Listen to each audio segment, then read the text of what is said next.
சேலம் அருகே காதல் கணவனின் தலையில் குழவிக்கல்லை போட்டு கொலை செய்த சம்பவம் பதைபதைக்க வைத்துள்ளது. நாள்தோறும் குடித்துவிட்டு வந்து தொல்லை கொடுத்ததால் மனைவியே கொலைபாதக செயலில் ஈடுபட்டுள்ளார். நடந்தது என்ன? சேலம் மாநகர் அம்மாப்பேட்டை பகுதியைச் சேர்ந்தவர் 40 வயதான தங்கம்.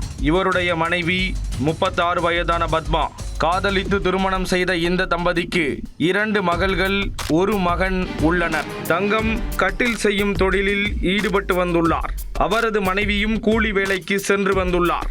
அண்மை காலமாக தங்கம் தனது காதல் மனைவி மீது சந்தேகப்பட்டு அடிக்கடி தகராறு செய்துள்ளார். மேலும் நாள்தோறும் குடித்துவிட்டு வந்து அடித்து தொல்லை கொடுத்ததாக கூறப்படுகிறது. இந்த நிலையில் தனது தாயார் இறந்ததால் பத்மா அடிக்கடி அவரது வீட்டிற்கு சென்று வந்துள்ளார். இதனால் மனைவியின் நடத்தையில் சந்தேகப்பட்டு தங்கம் அடித்து துன்புறுத்தி உள்ளார். வழக்கம் போல் புதன்கிழமை இரவிலும் குடித்துவிட்டு வந்து மனைவியை உயிர் நோக தாக்கி உள்ளார். இதில் கடும் ஆத்திரம் கொண்ட பத்மா விபரீத முடிவெடுக்கும் நிலைக்கு தள்ளப்பட்டுள்ளார்.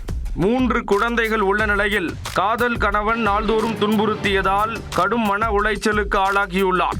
ஒரு கட்டத்தில் கணவனை தீர்த்து கட்ட திட்டமிட்டுள்ளார். இரவில் மதுபோதையில் படுத்த தங்கம் அதிகாலையில் அயர்ந்து தூங்கிக் கொண்டிருந்தார். அதே வேளையில் கடும் கோபத்தில் இருந்த பத்மா குழவிக்கல்லை எடுத்து தூங்கிக் கொண்டிருந்த கணவனின் தலையில் போட்டுள்ளார்.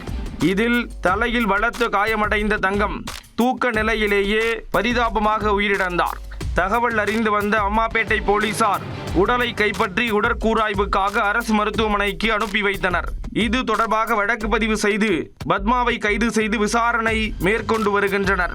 கணவன் குடித்துவிட்டு வந்து தொல்லை கொடுத்ததால் தான் மனைவி கொலை செய்தாரா அல்லது வேறு ஏதேனும் காரணம் உள்ளதா என்ற கோணத்தில் விசாரணையை தீவிரப்படுத்தி உள்ளனர். தூங்கிக் கொண்டிருந்த காதல் கணவனின் தலையில் குழவிக்கல்லை போட்டு மனைவியை கொலை செய்தது சேலத்தில் அதிர்ச்சியை ஏற்படுத்தியுள்ளது.